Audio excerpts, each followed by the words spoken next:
todo he kai te ke ngalo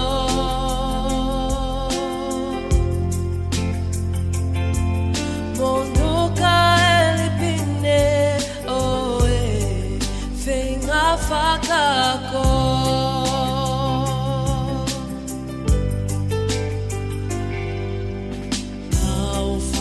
ako mo'y kautiuta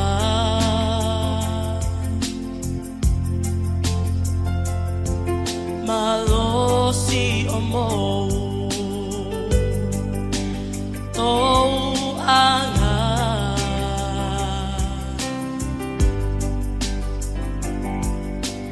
Dewi mai o tua potonga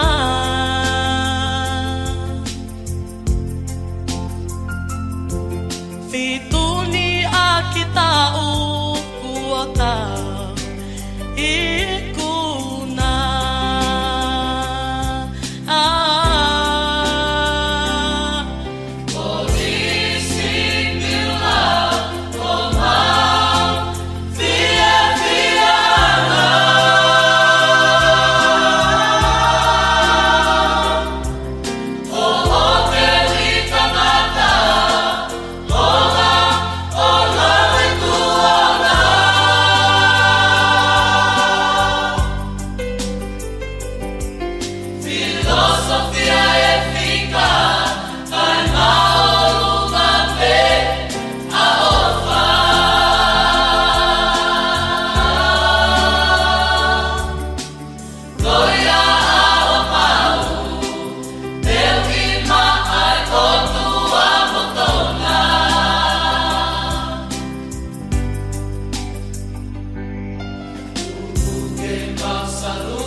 tau whewhia kondo peke, tau tuka e whaftai ma whamalo ke o tuaku ngā koe tau e ofa ke tau mo ui, o mea whainga maari e koe ni ka te tau tolu whawhoi tuitui, tuk taimi, ke tau kau i e platform koe ni, pōpō tala noa, mo a kawaki pe mo e koriskopiula.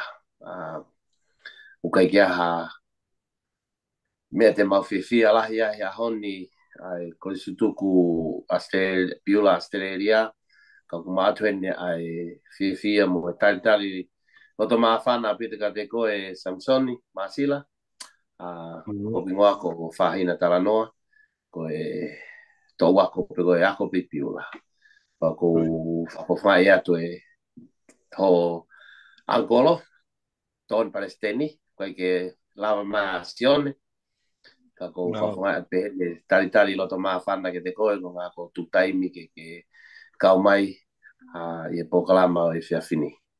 Pe whoke ata e tari tari ko toa peka te ngau tolu ku i lotoni ko i tutuku mo ki ngau tolu o ku teu ke hu mai o ku ngofu awa pe lai ne ke mo hu mai o kau mai e whataha. Mo e whepota no aki ku whahe pōni. Ka ku korepe ki mua peke tau ka mata ka ku kore ka leni ka tak whamore more peka ke ka tak mai aki a tau lotu. Malo.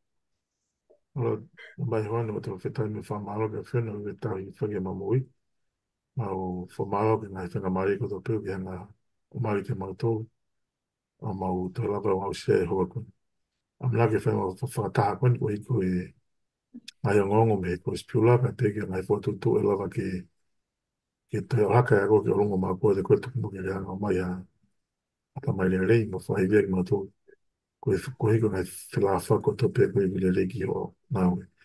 Kau te matua hoa ko ni ma kore ngai mea le Sisu Christ ki mawhaka mo ui. Amen.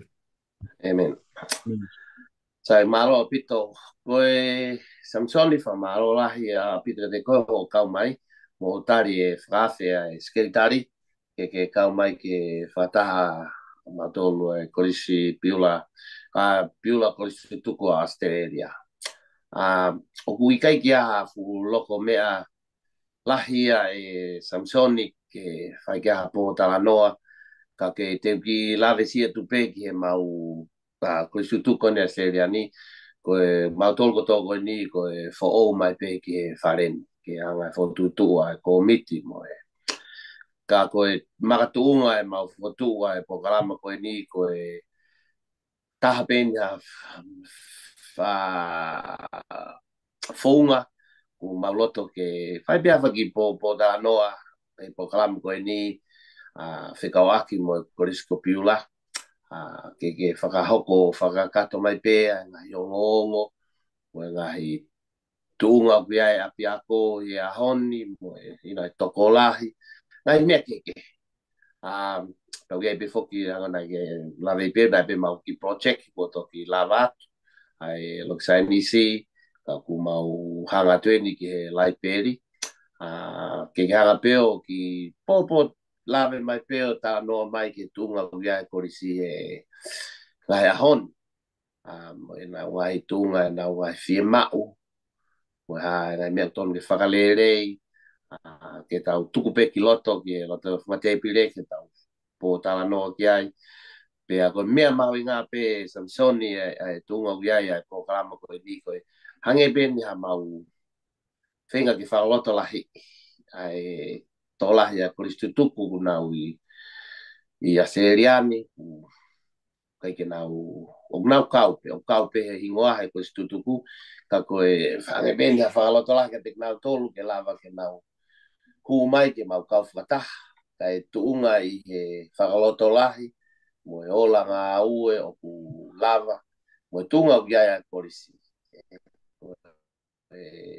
neonga mau heo ono he ni mo e fonmani ku lahi no ngai fatongia mo ngai fe moikina ka ku baulava peke tuk taimi viai peki konga ho malo to ai koriskopila pe hei kai peke ngalo ya Samsoni ke mau ke ilo i peko ko peko e koristutuku hena ai tunga mau ya ai tunga go ya korisi mo ngai ako naki mga fotutu mai fai ke mau mo ui he kai pe ke ngalo ya mau tolu mau he holo muri pe ako e mea mau inga ia ke mau te whakafoki mai mau taimi ke mau whaki tokoni pe ngā ue ke whakafoki ke korisi ko ngā pe ko kaha ue whanau ko whamiri o nau uwhia e korisi ke ua na tō ki lalo na tuku pe ke ilonga e ako ai mea nai ako ia ki tau tō e korisi ka koe baus keritari o ku kore whamoe mai pe ko ke lava mai ahon ko ia ne whawhai mau pōgalama ka ku mau kore pe Samsoni kai ke mau to e tānoa loloa wa iai pe ataha i lotoni ia ne whehui whainga mea pe whekau aku ma korisi mau kore ke hu mai pe o whehui makason ta Samsoni ke ne tari tai whenga maari e koni Samsoni ku kore pe ke tukat ka te koe ke wahako mai toa ngai tau pōkalama malo Malo pito fia e whenga maare koe ko mau ke u kau whatahai mo ki moutori e fia fini ka ko lau ke tau wake te au na lawa ke tau kau whatah ngā tuunga koe whenga langa ngaue pea me hena ke mau lawe monu ai ki moutori i piurani koe whamoe more at pe e rei ki u lawa ki whenga ki u lawa mai ki tau kau whatahai me ko si ko ilo ko mou taimi o ku mau inga ko kia te au koe e ku kau atu ki he po kalama e kori tukuku mi Australia ko lau koe tā kua. Pe uhi he ko au ko no pat pe mi heni pe a mau tolu ko mau hanga mau ai ngahi ai ola melie o e ngahi pakakau kau pa mo ngahi pakau kau langa ngau e o ku mau pai. Pe a neongo ku ko si holo pe he tau kau ko tutuku o ku kai ke kau ngā maari e anga koe e tau ka ko mo wala mai o ku lau e au he korislo tonga ko e tā puaka te ki mau tolu. Ko wha lawa toki o kau he ngahi mea ko istuku ko iskutu pouka pe ke ko istuku ko istonga mahino hono pou poua. Ko tangane ia ya ki te ki mau tolu me mipa ko istuku aseria o kai ke mo sio pe ku fefe anga e kakau i mai ai tau ngā we ka ko mo ala mai ko ko mo pie to koni kai ki ai ha mo ua anga e sio ai mo tuani na mo wa ko pe mo toi piulani pe to tongi pe mo ngai familia e ako ka mo manatu merie ke ki api ako na anga no teu ia ke ai ki tau tolu o magatu nga mo ofa ai pe mo sio mai ai pe hang me ate mo lava fai ke to koni ki he ngā we i piulani kono mo ni koe tau ngā we heni o ku where pe hono ngahi pore ai anga ngā we ka kono te fito i pore pe mahalo koe pa ngahi pore pe talu pe mei tuai ai ngahi mea whakapaanga e korisi. Ka ku tau whawhetai pe ke o tua ku lava mai eni e hu mai e tokoni e pure anga koe talu fuke e maurere mai me mipa kori tutuku pa moe mau whawhalala pe matol ki ofisi. Ai anga e maurere mai e mau ngā we ko ngā ku e te ke mau e tokoni e pure anga me tau malo ni e tolu o te ke mau mai tokoni e pure anga maka tunga pepe a me he mau panga ki i tonu no pakai ofisi pepe a me mau ofisi pia ka i he tokoni lahi atare ki ta ko he ta uni o ku mau mai e ngahi tokoni whakapaanga ko ia ia malawa rewa ke whaingo pua ke he pure a ko pa me anga e palani ngā au e koni koe o ku mau whai pia koe mau tu koe taimini o kai ki aha fuholo he mau re sisi tau mo kei uange au ni mango fulu tupu pe pe a ua toki lava atu eni e temi e mau tufari i pōti pe me he sivi vai ua tau pe na e tōlahi pe e ngahi tau i whanau na na uo mai neongo koe ki ngari tako uange au tupu ko eni ka ku pai e whakamalu malu i he apini ka o ku lau koe tāpuaki koe whangilau maari e mahu inga koe whangilau maari e pere pere ngesi. Ko kuna ui he fau mai i he apini ko whangilau maari e ku kai ke toi tari. I a ngahi api ako ka koe nau fau mai koe koe piulani ko hou mou toko ni koe koloa pa moe vai kau aki. Ka tupe mua ke ki ongo ongo atu i he tau ngā ue pa me piulani. Koe tu koe he lolotongani ku mau teu teu atu ke mau tari i piulani ai lava mai ai kau ai whana wako pa mi awantil ai aka toko ua fulu mapā, ku nau teu ki nau hau ki piulana, te nau nofo i he whare mohe koe o i tamai tangata, pia e hiki rewa e mau whanau tangata, ai ono pepa mo e fitu o ngau e aki, ai konga ki mua e holo, ke nau ki nofo a taimi ai, pe alu rewa e mau ki whanau ki lalo, kai lava ke ki tuange whare mohe, ke ki ngau e aki he kau wholau koe ni pa mei Australia, i koe wike koe ni e tolu ai au kamata ia, ni au tau mai i e tona ka hau, pe te nau i heni he nau practicolo i he wike e tolu, ai au ku kai ke whaka ngata pe piulani, au ku kau rewa mo ongo ako koe, i hau kia i whanau. Maka tuunga ia pa mei he, i kaunanga e tahana e lava mai pa mei hena, na e hau o practicolo mai ki piulani i e tau ko o sibe, na e hoko e ne lava mai, ke ne hanga o whakaawhea mai ai ha whanau ako pa mei hena, ke nau fie kau whataha mai, i he nau o mai pe ki piulani koe ha mea te nau tokoni ai. Mau fie pe koe nau hau, o ku nau whai pe nau tore, nau whanki whakamore koe a nau tolu, koe mau mea pe kono tari nau tolu ki whare mohe. Pea hoko e nau hau ke nau tokoni ai kono upgrade e whare mohe o i tamai tangata, i ono vari, no whanau nau po ou e ngahi i umea i he toileti, kai pehe ki he whare kau, koe ngā koe lava mai a kau wholau koe ni.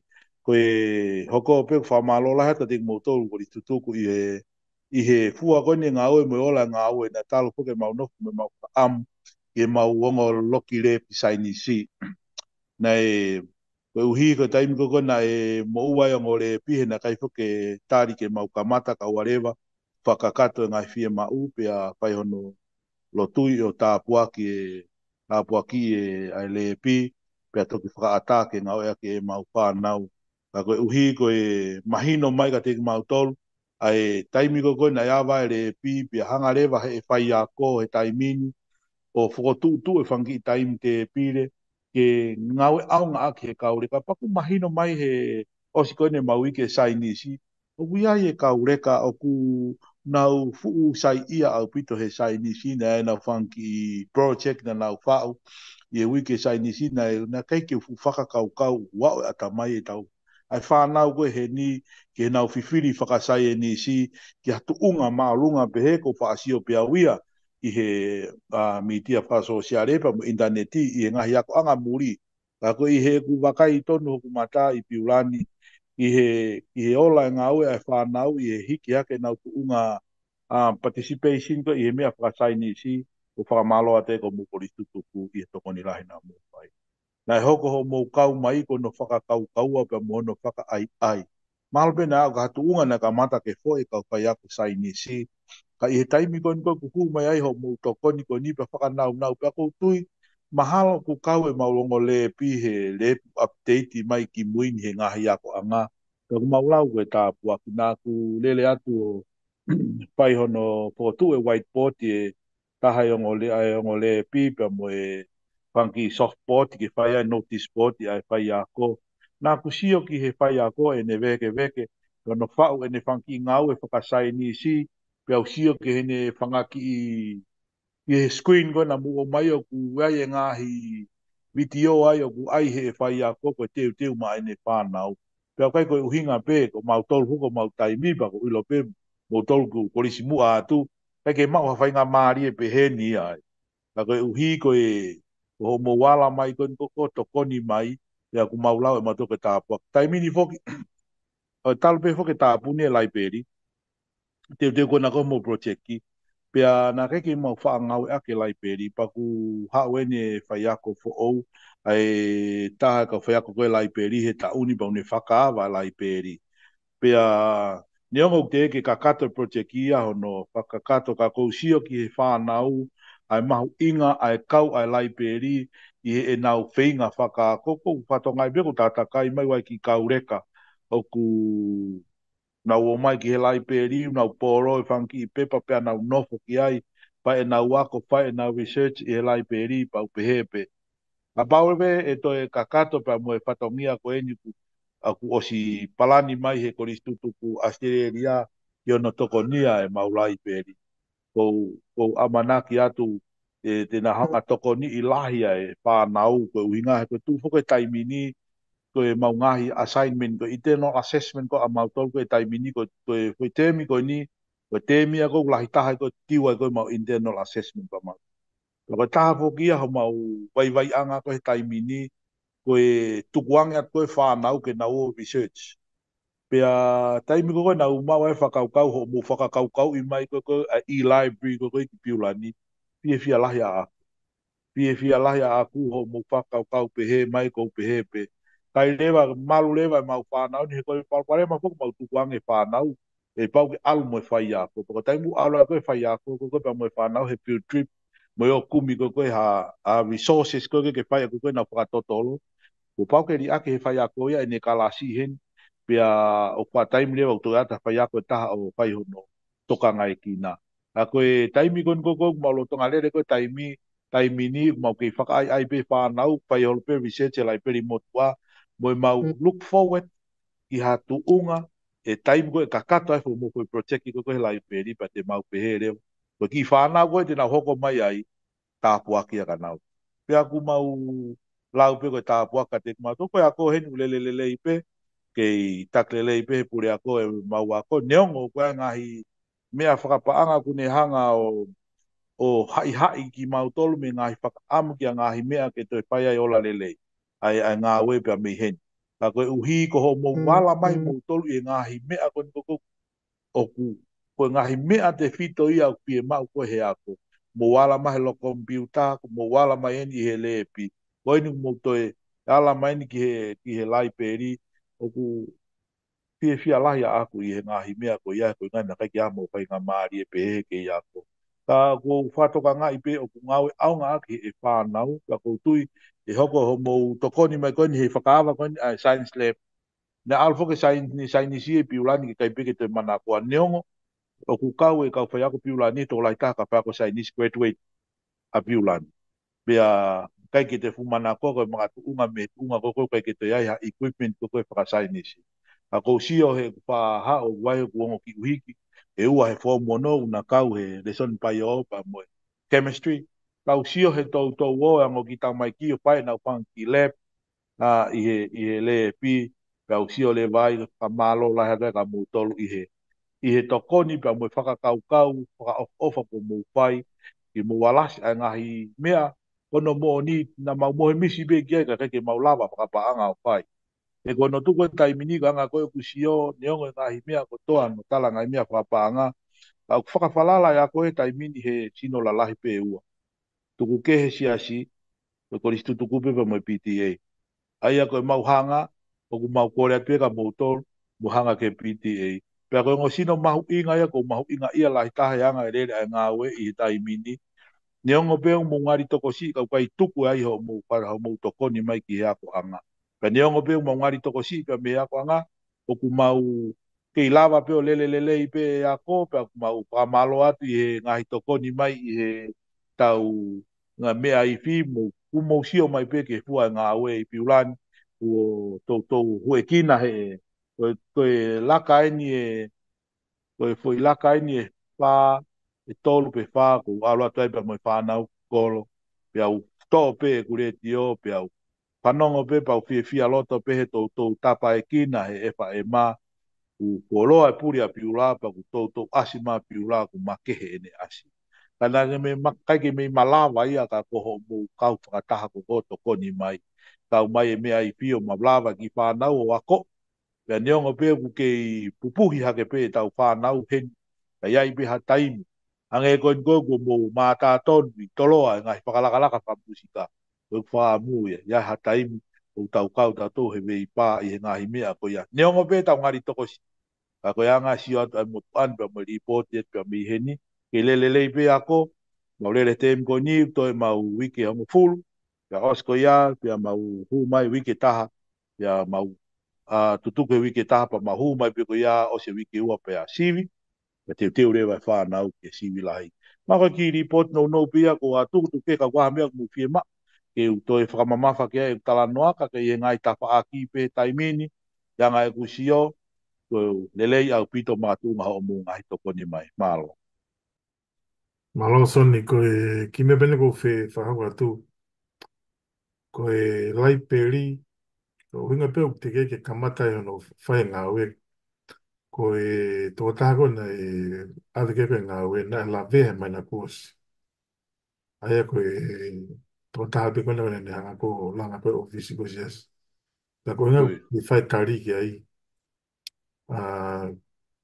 Ke orewa ku sai masi i ka te whawhiti o take. Ka kau tui pe mā ko e.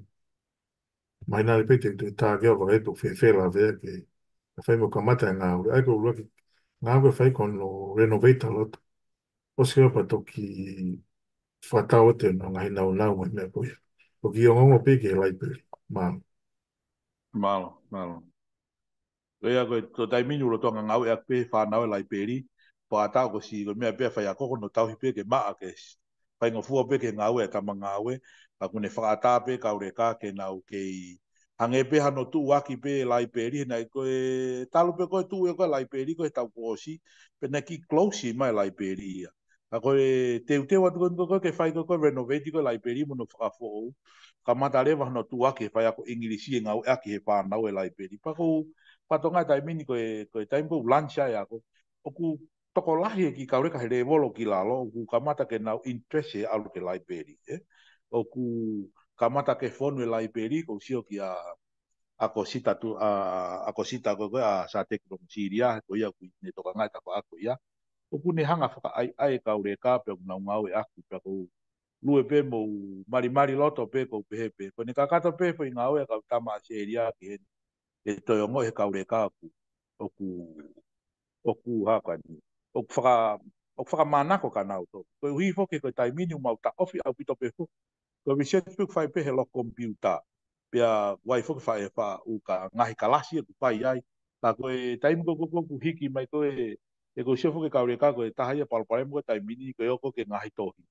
Ana he ilo pe tone ma u kana panonga he ta no ka tare kita pe ta mu dia mu po kalama ke mu introduce mo e-library i he library ko ko i a eni pe i time be here ko pe pai mo fu au pito nga we ki he fa na u pe to kon ki pai ako pe ko tu i lahi au e to improve ang e pa mo ola ai ta uni pa mo ta ko u he ngo ko i to kon ni ko ya ko mau sai ni si foki na e tau ko si nei ai pe ki kaulama ana kai ke fe a ko tui he tunga ko ko lava el de sai ni si pe a ko tui o to tonu ke mau to la pu ale au pi pe ko taimi ko o mo amana ka ko mo to koni ma ko ke lai peri ni o mo lo tonga ngau a pe ai tunga ko lai peri he taimi ni ho no ai pe anga pe no tu waki ko inga ke ua na ma to ki hu mai pe lai peri ku o ku fo o ke fa nau na e furi ake lai peri ka kono tu waka ko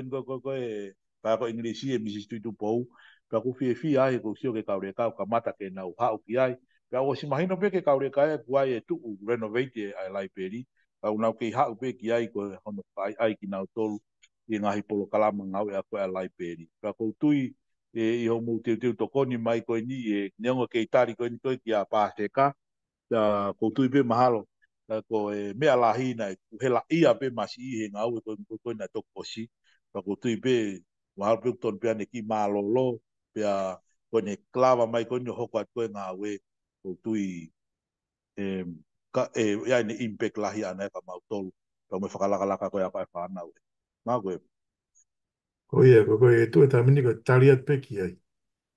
ui Ni ka pana i kai ke la vea mana si ui whaka pe ngā we mai nan. Ka nege te hohasi o pe ke tu ke sai le masi ke tuki. Ka te whaha tātu ki ai.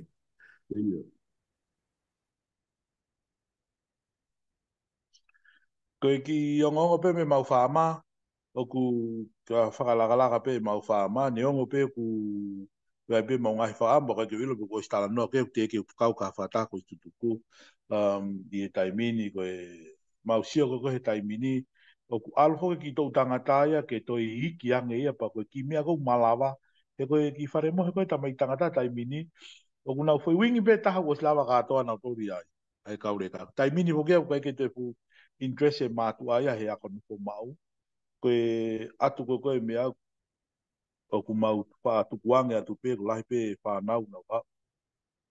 Tai a pita mai whewhine, a koe mau tamai tangata o ke fu pe ke fu mana koe a kono fu mau. Ka ku gai pe whanau, koe ngā koe hu koe ai i whi, o whaakamama whai puke ke whoki mea kaureka kono ko mau pia mo siwi, ka wea pe kaureka ku pūma ia i he taimi ko ia. Ka i he taimi lolo tonga ni, o wea pe ki kaureka ku na kono ko mau pa ke na te whiau na toki atu. Mo si mahino i pe mo tolu e, anga kono ko mau e ni pa ku mau no holo pe ki kaureka pe ni ia ko kaureka parema ko e nau toa pe na toko na ngai api, e te nau no nau tolu ia o si hamahina pa nau toko mai ke a ko. Aku mau puke holo pe heni, i kaureka ia unau lata he noko koi pare. Pe aku i kaureka pe wo ki uta, pe aku tu koe taimini ku me lahi pe mo ngā ke teknolosia e taimini ki ngā we pe whama to kone whana wao. Pe aka koe mahalo ku kau e ki whama koe ni e maala ala talo e osia akaripa ia pa me piula. Mo ku whatonga aku wao ango e korisi. Ko toki au eni ko toki sia o te fie lue holo i uta. E ku maala ala neongo kai ke pe ki ngata anga ngau e korisi. Aku maala ala au pito he yanga ngā we. Ka kou sio pe wai pe ngai fie mau ai whaama. He ko whaama foki. Koe nima whika tolu ia o tokoni ke korisi. Laka pe ko istutuku ua kai PTA. Koe tolu koe whaama. E koe mau pacheti koe niu ta mai pure a kou. Talu foke tua e korisi te ke pacheti te fesiti. Ko toki lere ni he tauni o te fesiti pacheti a kou ia. O whai a koe lere. Pa ku mahalu ku ova aka tolu mano. Ai pe te fesiti ku nau pasio ha feitu ke hu mai ai. Ka kono mo ni ko talanoa koe ni e ku fia ko mo fahu ko o fam ui ko i fi ko e fanki mea kanu kau ke i fi ku lahi ku kamata mo ke mana ko e i fi tai min mo whaka aere putu neongo mau whaka ngata pe whaka aere ke whahi tai tuku ai ako. Tuke ka pau ka toko taha ko ia ku ane kau ngaton ki ako tu ka taha ngāue e neongo e whai ai ako e whai rewa alu e kau reka. Ka koe oku kau e alu e kau reka he tokon ke pacheti koe ai ako. E koe tuko tai mini o si nima nge au e alu ia ai kau i pi i tua e whahaere putu. Pea koe alu koe ni koe he whanki mea tak mamata mo mea ku. Nau eke ange ke whapuanga tak mamata po taim ko koku mau join ai. E nau hange laka kona koe whanki floaty mo mea. Ko si hiki hake tai mini mau tahni mangeau. Nau ngai mea au kahoma. Ai koe whanki o mo tokoni mai koe he mea i whiki ai kaureka. O te kaureka hau no te o mai ki income i he tuku ia. Whamawatu ko mo engineer, pe mea seria, ke rere pe pasi. Ko e ngāhi koe na koe he masi e pasi, pa ku whairi fia fuka ala ke pasi, ai koe whauripia i kuna, pa kone mo wape, sai pe koe whaifi tau ni, hange pe ko lou, whaifi pe te whauri pasi. Lawa pe he masi o whauri e pasi, ka ko hono foi ngāhi koe na koe masi a seria, ai pasi, ku mau ke rere mai ake taimini neongo, nea ngahi mea na ne talamaina ke mau whai ke mga tuunga ki ai ke i tolonga e pasi. Neongo e ngari mea sino e pasi ka ke i whaka ofu whapita mi sini ke i lawa pe pasi o ave holo e whanau i e mau ngahi alu koe ni ai i fi. Ka koe ngahi o ngongu whawhi e fia mau mau koe mga tuunga me tokoni mai a moko istutu. Mau koe pe mau. Mahalo pito Samsoni o ku mawhana o loto ke whafofonga ia tu ai Palestini mo e korisu tuko do apei a piula a Seriani. Koe tunga go gai ho whakamatala o koe ke mau pore ai. Kau ku mau whamalo ke o tuaku ngā koe ne kau ye ngai whotutu mo e ngā ue na mau whai. Kau koe ke mau pore ai ka koe mea lai tāpe kia te au e Samson koe whakaloto lahi ia. Ki mua koe ke whailok sai nisi, nei be ngai tālanga nei hau whikawaki mo piula ai whelere aki holo o ngawe ake u apiako ke he ma USB na lok sai nisi. Koe mea whakawhia koe mau whanonga atu ki muini o ku hau USB o ngawe ake ai lok sai nisi a piula. Koe sai nisi, koe is the standard of today's. Paku whakaloto lahi. Kau ku kore atu pehene.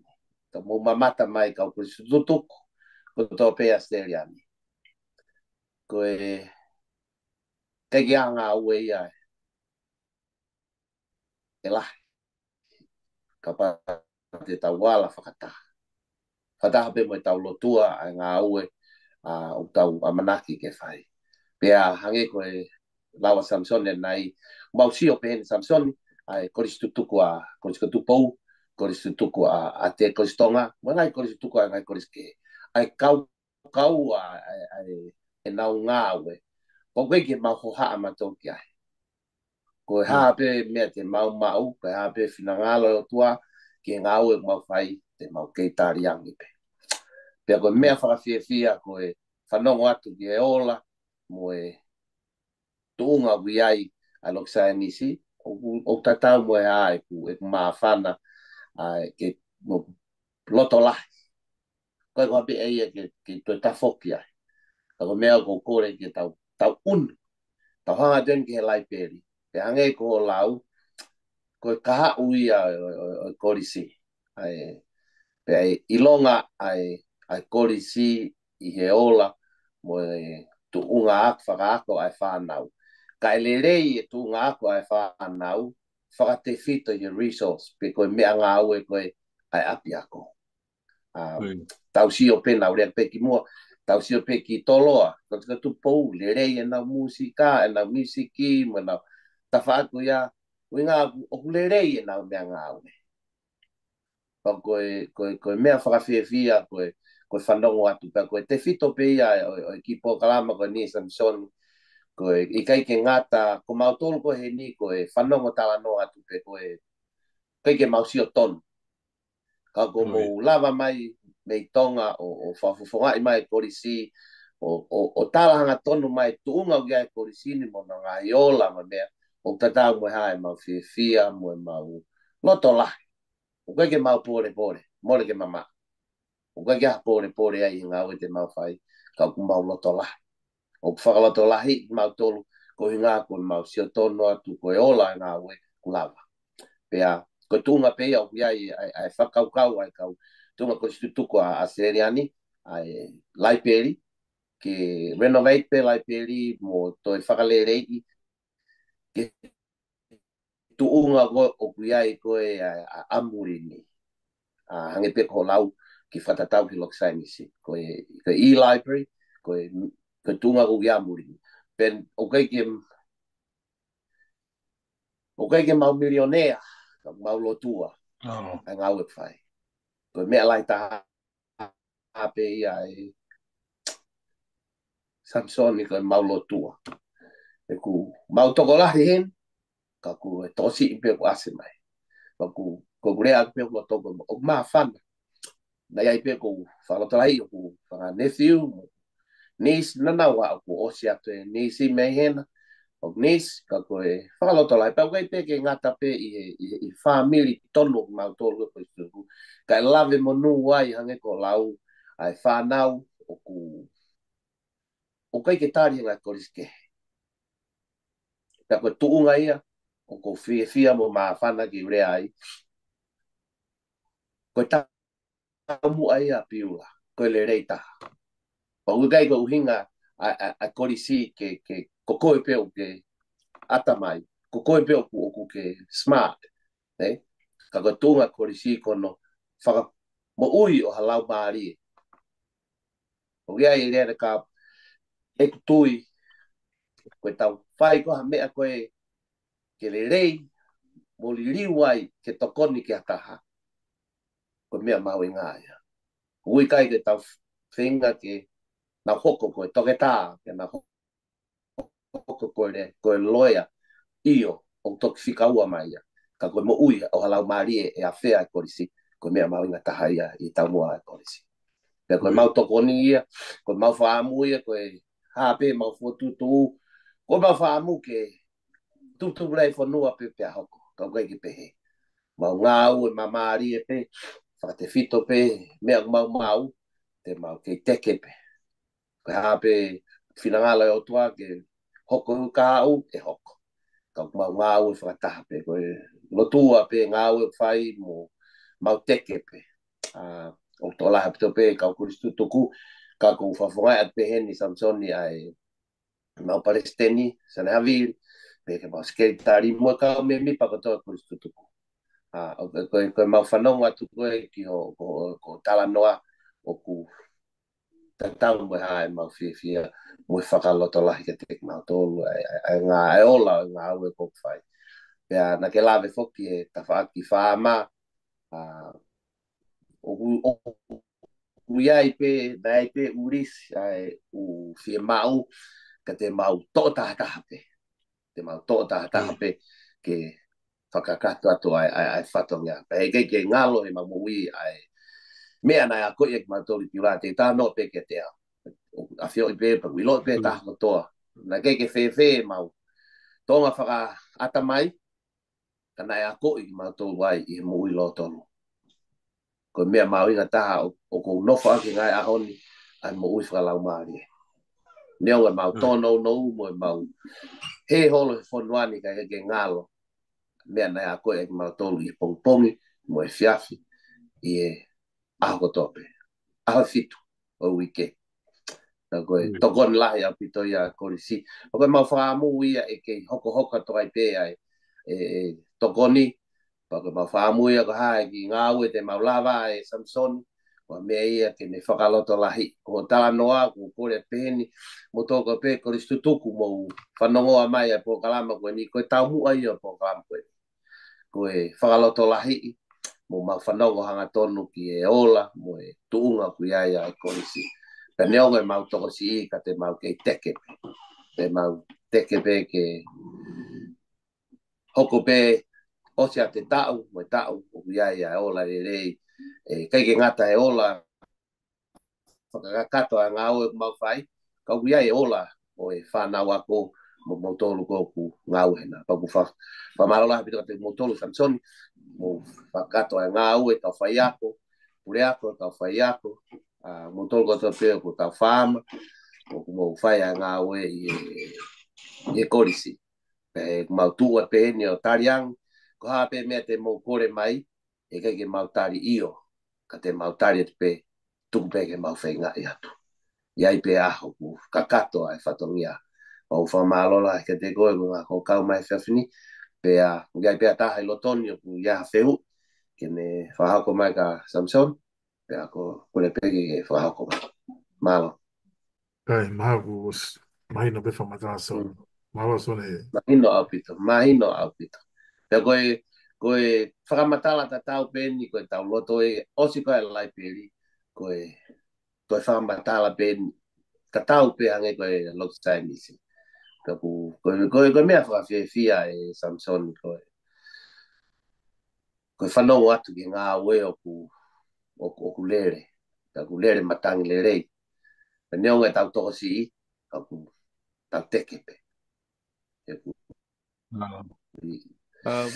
Ola le rei. Ai ngā ue. Ki mea ngari pe nolo peka ko loto peke mai vai atu. O ku ea kuongo tu whiwhine ku i Brisbane. O ku whaata tu peka na ua au ilo eleni ku whiwhine ta te sini.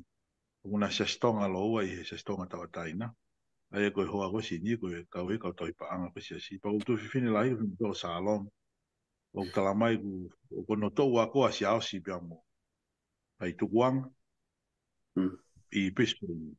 Aune ko pa e kan ke ko hame ko ke me ko istutuku ko ne tala mai ku fe ma be ke ta ko istutuku ke mo ha upa mo area mai e nongo be ku sastonga ka ku yo la be ki foi talunga ke to kon ke ta ko istutuku ko ke ngalo be ko dan io sai be ka to ya fa ta ko istutuku ko ha ko ngana to tai bo ha tai ku ala ta ko istutuku ki Brisbane o mana tu ki fine mo to ko ya ai pe ki talunga de lava mau pe ha ki oi binate to konya ki he tau nga we ko fa ai anga pe ko ko fa ta ki ni ma me ke ko istutuku hen ako ne tala mai wai pe ako istutuku asteria ko ke fa ka ngo pe na e ha pe to ta tala mai fa ta pa fiu e tari ki ai ka ku o kuhanga pe whakahoko atu ku kau e ki kaunanga ko ni he pim tok mafan pa ko ngā ko hoa e whai whikau pule kau pe a pispe ni sa stonga tawa taina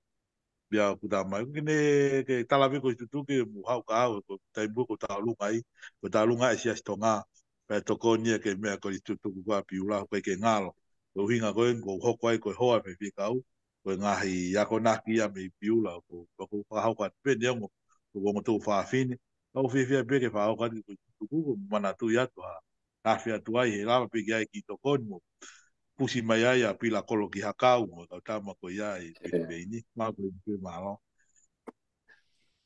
Malo bito Samsoni ai se mai vai mai ta ko ya. Ka te lave tu pe o si i loi pe Lancelot ai tu mau ia i ko he i a serian he taimini o ko funua lahi fo. Pea o koi ko mautala no ko he taimini ko mautol pe ni sawere. Pea ko to lahi ta a mautol han ko to ha fo open ke te ke ngā ue ko no fai.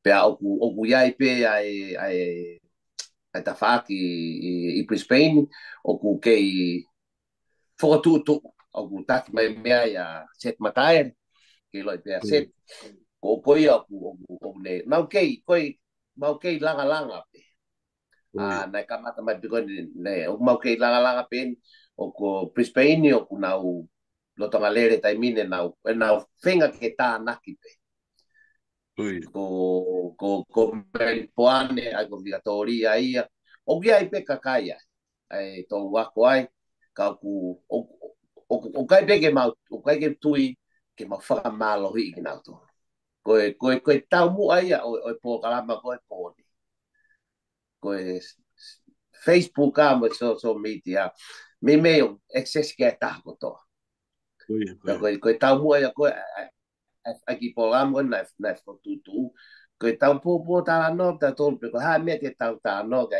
kai lava ke viu mai ai u ko tutu ke ai u ko tutu ko o te ke na u loto ka ko mai no ko ma to i ni sawere ko ma skeri ko maurisi ko ma me os ma o ta ko to ka ko la ke ma fa malo ko me mo fenga ai ke ta no mai ai ola ko nga we ke fa la to la hi ya na to ke nau hau ko fonwan fo ku ia pe nau ngai mo ua ko ko he kai pe ke fa malo ka ko tu ko ke fa state ha ko lau ko Brisbane ku nau fa man pe mo set me nau ke venga ke nau fo tu mai ke nau ko mau tol beni ni sa were ko WA o ku tolahi au pito ku kau o pito WA e po ye ka pioneer o ku nau lere pe kaku ko Melipoane pe te ke fa kai ko Tasmania ya mau fa fo me Tasmania ko tu tavuk tu plot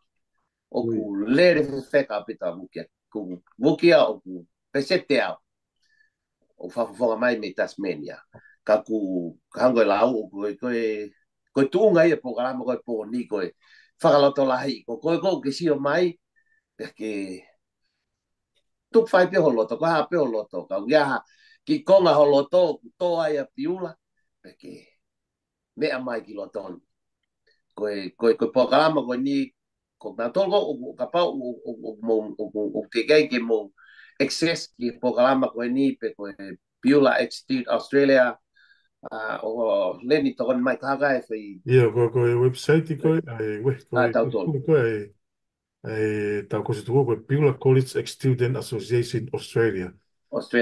Ia ko mo tolko tau peo ko mo kau ko se tuko ko pesen de lava ke ilo information he postcard information he pescoin.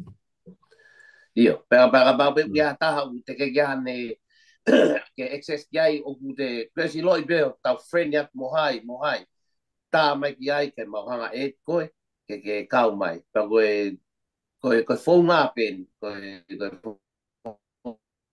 pen ko kau mo pen na foto tu ai ki programa ko ni ke tuakiatu ai ko tu piula ke na tol ko ke na lava mai ki lotoni mo kau mai pe ka me ni ke fa malo ri ko ha pe ho toloto mo te ofa ke kori si koe akita fa foi tui pe. Ka koe tunga ya koe a Samson yok mau heni oku lere pe ngai steak ke he e na ngai po galama mo ka koe po galama ko niko ko mau tol pe koe i New South Wales ka whakarea koe ima koe website i ena mai paama he tai panga ke access ki ai ko ako si na mau fatafa mui nai ka ma set ki ai o si kamata na u tu whake ate whaki message ui tau ke ui pe ke whalere mai nā tolu ko ako lau ko Tasmania ko si lere ia ko si lere mo tapio ai mau ke whakaongo peni ka motogona i Victoria a Solomone Afa te whainga mai tai biru o te whasio sio mai ka ke tohi mai ka ko nā tolu tola hapito e ka Victoria ka ko tari peka nā tolu ka nā fotu pe ko te ka me ia ko whalere pe mo tolu ko mo ko su tuku hena ka mo whenga ma peke tau whilo ngati ke tau whetoko ni ati ka koe tunga pe mau ai Samson malo pito e vai mai malo Ki mea pētare whamanate koe o ka topa aho fitu, koe aho e koe si o si tohi iwo e whai i heni sene. Koe whakatoi ka kusi tuku na kou teke nau ilo a programa kusi tuku, ko ka topa aho fitu, koe aho lai kusi tuku piula e simian. Samson te a me teke lave mai ke miss mei ma whanot ki tonga pe ko Iyo, koe ki talanoa patua pe, ko talanoa fia pe. Na mau lava atu ki he floaty koe na koe atak mamata pe au. Koe talanoa fia pe ai whai fi. Na mau lere atu nai uha. Na e lava pe kaure ka o whai fi. Na mau hifo ati sandelu pe a. Mato ka whana o tu whamalumalu he holo sandelu whataka moe ifi koe a atere. Nei o sianga mahalo pe fo ke fai fia atere ki fai o malo na atere ene ilo ko ko me ai fia piula ko me motua na o vale o pata ka re ka mo seti ko me ai fi en e ke anke fai fi na maheni pe atere e talange fai fi ko me ai fi ko nga ko ku ta no fi fia o ke fi nga fo ke fai fia atere ha seti me ai fia atere a fo nga e lava e ko listu ku pe e ke angere va e fai fi ki fai fi ko piula ni pe na nga pe po talange pe piula koe mei whika piura ni na e joini pe o koe tuku a piura ni o hao mo kau Australia mea i whi na te kau sila ki ai o magao Amerika na o mai mea i whi na o mai pe mea i whi e wakapuna o mai ki piura ni kai ke tui e whaiwhi a te re ke he tala noa e ai whaiwhi ko a piura ni pea ne e ke ane hao pe kori tuku o mai mea i whi nang iyo na nau hao pe o tuku mai o fuaki mai mea i whi mai kori sipa nau fuaki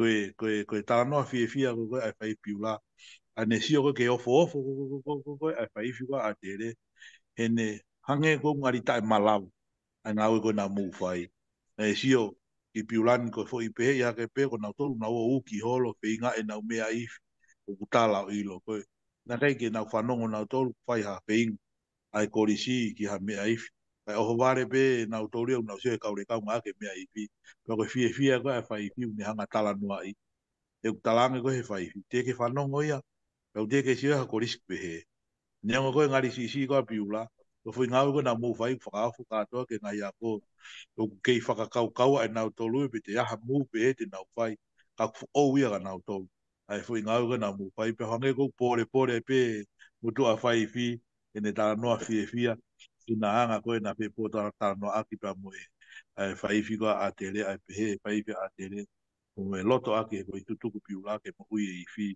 o na wo o mai ai me ai a lo tonga ko ya ne ke finga ki a tere o te pe ke tari ai anga ne finga a anga be ki ta no a fi fia na ngari whakatu a pe ka ko fia ia ai fai fi e anga o vale ngai fai fi ai fonga ko na o mai ake me ai fi e mahino ai fi lau na mu fai ko nga pe ko ofa ke ko ri ma ko ia pe ma o whamalo lahe a pito once again Samsoni o lava tu taimi ke whawhonga i mai ai ko is lolo tonga i he po tala noa ko ia ku tau whai he pōni. Pea a lau koe te whamoe pena ke lava mai tau skeritari e pōni na ki moa. Ko ia kukune tauhi e tau miniti, ka ku tui pētene to catch up pe moe mea. Pea ko ia pe koe ki te aha mea i whiu ia taha pe koe. Ki puke pe whenga maari koe nike u whao se toi pe. Nga wha maro lai pe me koe hilo tonga koe ngā koe stutuku. Mo tolu mo mea mai ki he ataria e anga whakataho e fia fini. Wa whunga te priako. A wha maro lo te honga mo oni te mo tolu. Koe ngā koe keike mo lau e ai whakamafasia ku whahoko atu te mo tolu. A koe ngā koe mo ofa ke ako angana mo ako ai. Mo manatua mai ki mau tolu koe hilo tonga. Veke fai tape kina ki motore o tua mafi ma wilo pe ko e to pe me ai anga mea e masiva pe ki ataha ia e tu maari e pe lahi ane koloa ke matunga ho mu fuaki o ia ku ke talamonu atu te motolo e ngai fatongia pe fai palani pa ko sia tawanga ke kei hoko hoko atu pe no mea ngawa ki motore e ki e fatongia ku fai wia ki motolo pa paloto lahi na tol ko e kau mai ngau tau te waki e fatongia paina ne ilo ko tau tana ki lau maari ke purianga e langi maua whainga maari e si whanau a kou nau to ngā ko e koris piula. Pa malo la ia tu whainga maari e mu o mok kau whataha mo ki mouto luko lau ko tā pua ki e tau whiohi i he o mou ki polo kalama ko e nuk tau kau whataha e malo au pito. Malo au pito Samsoni.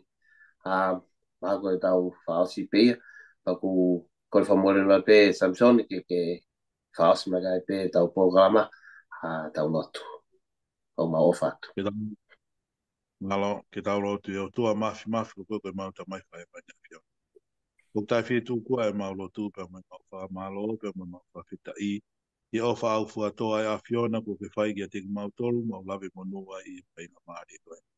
Mau kau whatapa mo rensiloti kau maa whahina. Mo toenga koristu tuku pia mei a stereria. Ko e talanoa e ki ha ngahi mea. Palani pia mo e whokotutu. Ke whai aha to koni ko i ngā ko ngawe anga e a Fiona ko e tuku mga teki mau tolu. Ke mau tauhi a ngahi lau maari e mau kau whatai e korispiura. E ke mau hanga haki. Ko ngā ko e Palestini pia mo e ka maula kanga e koristu tuku a stereria. I ngā i wahe whonua. E pe te whito ki sene mau hanga ke whai tāpu kina ki nau tolu. Anga te ki nau tolu hanga hiwi ukulahi pia mo hanga hi loto ma mo ha taumua. Ke i whahoko atu i pia ngau e a Fiona pia me vai whanua a Seria kai pe he po ke toponi mai ki a loto ngā. Ma koe whamore atu o tua nuki aha mau ngahi tō onga ku mau kua tō ki tua ai e mau ngahi whia mo e mau ngahi tala noa. Ngāri ai ku hopo ai halau kau i e mau mo ui, ka mau hangat pe te koe, pe anga pia e mau whia, ka mau hangat pe te koe ki hanga whai tāpe kina mai hao whangani. Tuka mau ka tutuku i he pō koe ni eiki, tuka i malu aki mo ui mai ai a Fiona e teki mau tō. Ia aho mau tō e kau whataha ai, i moe me mipa ko i tutuku. Tuka eiki ke hoko ia, ke manatua e ki mau tō hono kotoa pe. Ko ke whanaua ki mau tō ai a Fiona na ke hanga omi, pa ke hanga akonaki ki mau tō le au kopiula. Amana ki anga e mau mo ui, pa ke mau teu atu i o toi haere mai e o tua o mau ilo. Ko mau ai mama pe me apini pa mau loto ai pe ke mau ke hoko e mau mo ui ko e tuku pa ke hoko ai apini ko whare mama ia ke ngahi lau maari e po mai a koeni. Wa mau hanga atu apai ate mau ngahi mo ui ni onga pe mau tai tau. Mea ngau e aki mau tolu pa ke hanga lehlehi ki mau tolu. Hape ha me te mau au ngai ko ngau e eiki o mau ke whainga maari e pe ke a Fiona. Mau loten pa mai hu, wakio aloko si supplies ka mo whamu. Amen.